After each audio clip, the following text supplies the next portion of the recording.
A veces una medalla brilla más allá del podio.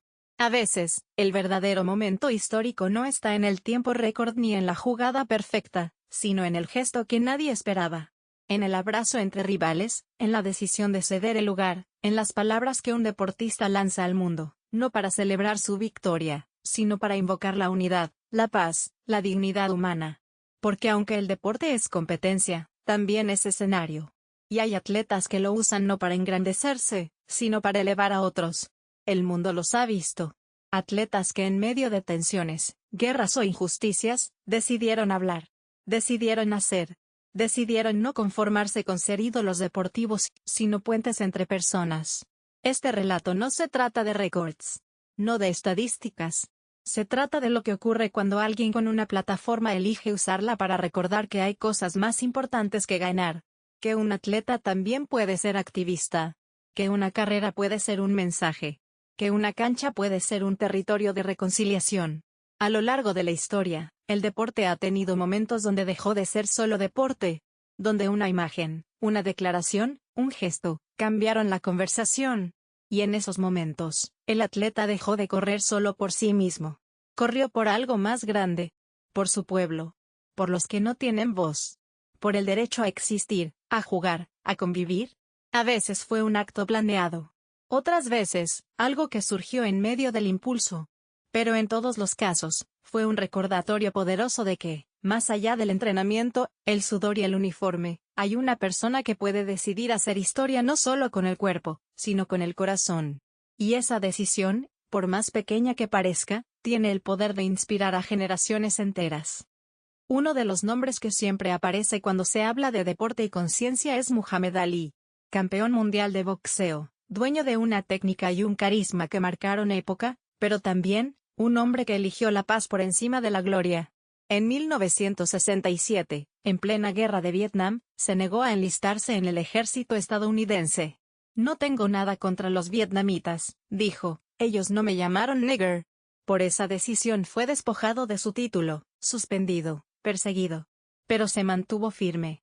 Porque su lucha no era solo en el ring, sino contra la injusticia racial y el militarismo. Su acto fue un símbolo de resistencia ética. Años después, fue recibido con honores. Pero su legado real no fue solo deportivo, fue una defensa del derecho a decir no cuando la conciencia lo pide. Otra historia, más reciente, es la de Didier Drogba, el ídolo marfileño del fútbol. En 2005, cuando Costa de Marfil se desangraba en una guerra civil, su selección clasificó por primera vez al Mundial. Drogba, capitán del equipo, pidió la paz de rodillas ante las cámaras. Y esa imagen, vista por millones, marcó un antes y un después. Poco después, se inició un alto al fuego. Él no resolvió la guerra, pero ayudó a que la pelota abriera un espacio donde las armas se detuvieran. Un gesto, un símbolo, una voz que usó su momento más alto para unir a su pueblo. También está Cathy Freeman, atleta australiana, mujer aborigen, que en los Juegos Olímpicos de Sydney 2000 ganó los 400 metros lisos ante su país entero. Corriendo envuelta en dos banderas, la de Australia y la de los pueblos originarios. Sin decir una palabra, recordó siglos de exclusión. Y al hacerlo, visibilizó una historia que muchos no querían ver. Fue ovacionada por todos. Pero su victoria no fue solo deportiva, fue política, cultural, identitaria. Y no podemos olvidar a Tommie Smith y John Carlos, en los Juegos Olímpicos de México 1968. Al subir al podio con sus medallas, alzaron el puño con guantes negros durante el himno, en protesta por el racismo en Estados Unidos. Esa imagen, icónica, poderosa, desafiante, les costó el exilio del deporte profesional. Pero sigue siendo uno de los actos de conciencia más potentes que se hayan visto en el deporte. Podríamos hablar también de Nelson Mandela en Sudáfrica, que no fue atleta, pero entendió como nadie el valor simbólico del deporte. Apoyó a los Springboks, el equipo nacional de rugby, históricamente blanco, y usó su imagen para unir a una nación dividida. En 1995, al entregar la copa al capitán, se consolidó uno de los gestos de reconciliación más fuertes de la historia reciente. Hay muchos más. Algunos menos conocidos. Pero todos con algo en común, entendieron que la cancha no es un lugar para escapar del mundo, sino para transformarlo. Cuando un atleta decide hablar, con palabras o con gestos, el impacto suele ser inmediato. Porque el deporte tiene algo que otros espacios no siempre logran: visibilidad, emoción, conexión directa con la gente. Una carrera de 10 segundos puede conmover más que un discurso de una hora. Una imagen en el podio puede ser más poderosa que 1000 declaraciones oficiales. Por eso, cuando alguien que podría limitarse a ganar, a sonreír para la foto, a coleccionar trofeos, decide usar su momento para decir algo más grande, el efecto se multiplica. Nos sacude. Nos hace recordar que la gloria deportiva puede ser, también, una plataforma de conciencia. Estos gestos, a veces pequeños, a veces monumentales, se vuelven símbolos porque ocurren en el centro de la atención mundial. Porque desobedecen la lógica del entretenimiento vacío y le ponen cuerpo al conflicto, rostro a la historia, humanidad al dato. Cuando Cathy Freeman corre envuelta en la bandera de su pueblo, cuando Tommy Smith y John Carlos levantan el puño en silencio, cuando Drogba se arrodilla para pedir paz. No están ganando medallas, están tomando riesgos. Porque saben que un solo gesto puede costarles contratos, fama, aplausos. Pero también saben que hay momentos donde callar sería traicionarse. Y en esos instantes, su figura pública se convierte en acto político, en espejo, en llamado. Lo que tienen en común no es el deporte que practican. Es el coraje de usarlo para algo más. Es la capacidad de entender que lo que hacen puede inspirar a otros a actuar, a repensar, a empatizar. Es la elección consciente de incomodar a veces, de salir del guión, de decir, esto también importa. Y lo hacen desde el cuerpo, desde la emoción, desde la honestidad. Por eso nos llega tan hondo. Porque no es un slogan, es alguien que pone en juego todo lo que tiene, su carrera, su prestigio, su lugar, para hablar en nombre de otros. Y ahí está la clave: estos atletas no buscan que los aplaudan, buscan que escuchemos. Que no olvidemos. Que no digamos solo es deporte, cuando lo que está en juego es mucho más. Ellos nos recuerdan que, a veces, una pista, una cancha, una ceremonia, pueden ser el escenario perfecto para decirle al mundo, todavía podemos ser mejores. Detrás de cada gesto de un atleta que se convierte en símbolo, hay también una historia de riesgo. Porque no todo el mundo aplaude cuando alguien usa el deporte para hablar de lo incómodo. De hecho, muchas veces, el precio de alzar la voz es alto.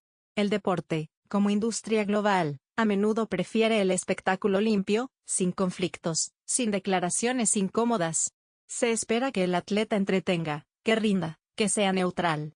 Pero la neutralidad es, muchas veces, una forma de silencio. Y cuando un deportista rompe ese silencio, cuando decide hablar de racismo, guerra, pobreza, discriminación o violencia, el sistema reacciona. A veces lo expulsa. A veces lo ignora. A veces lo ridiculiza. Otras, simplemente deja de llamarlo. Tommy Smith y John Carlos, después de levantar el puño en México 1968, fueron expulsados de la Villa Olímpica, marginados del deporte profesional, atacados en su país, convertidos en enemigos públicos. Muhammad Ali fue despojado de su título mundial, y enfrentó años de bloqueo legal y mediático. Ni Drogba ni Cathy Freeman estuvieron exentos de críticas o presiones políticas. Porque al final, usar el cuerpo como mensaje es desafiar un orden. Es recordar que el atleta no es solo un instrumento, es una persona. Y esa persona también piensa, también sufre, también quiere justicia. Incluso hoy, en tiempos donde todo parece más libre, hay consecuencias. Atletas que se pronuncian contra guerras, que critican a gobiernos autoritarios, que se niegan a competir con representantes de regímenes opresores. Muchas veces pagan con su carrera. Son excluidos de listas, pierden patrocinios, son censurados en redes, aislados por federaciones. Se les exige no mezclar política y deporte, como si eso fuera posible, como si jugar en medio de un conflicto no fuera, ya de por sí, un acto profundamente político. Y sin embargo, muchos lo siguen haciendo. Porque entienden que el privilegio de tener un micrófono, una cámara, un escenario, implica también una responsabilidad. No todos pueden hablar. No todos pueden ser escuchados. Pero ellos sí. Y eso los empuja, a pesar del miedo, a decir lo que tantos otros no pueden decir. Porque saben que el verdadero valor de su historia no está solo en cuántas veces ganaron, sino en cuántas veces eligieron la conciencia, incluso cuando eso significó perderlo todo. No se necesita ganar una medalla para pasar a la historia. A veces basta con un gesto, con una decisión, con la valentía de hablar cuando todos callan. Los atletas que han promovido la paz y la unidad no son ídolos inalcanzables. Son personas que entendieron algo esencial, que el deporte no vive aislado del mundo, y que tener visibilidad implica también tener la posibilidad, y quizás la obligación, de encender una luz donde otros solo ven sombra. No lo hacen por fama. De hecho, muchas veces pierden más de lo que ganan. Pero lo hacen porque saben que su voz puede abrir caminos. Porque entienden que un gesto en la pista puede hacer eco en miles de conciencias. Que una declaración en un podio puede inspirar una conversación en un comedor familiar. Que una acción simbólica, cargada de humanidad, puede viajar más lejos que cualquier récord. El legado de estos atletas no se mide en estadísticas. Se mide en preguntas que dejaron sembradas: ¿cómo puedo usar mi lugar para algo más grande que yo? ¿A quién estoy inspirando sin saberlo? ¿Qué historia estoy contando cada vez que juego, corro, salto, hablo? Ellos no son perfectos. No se presentan como héroes.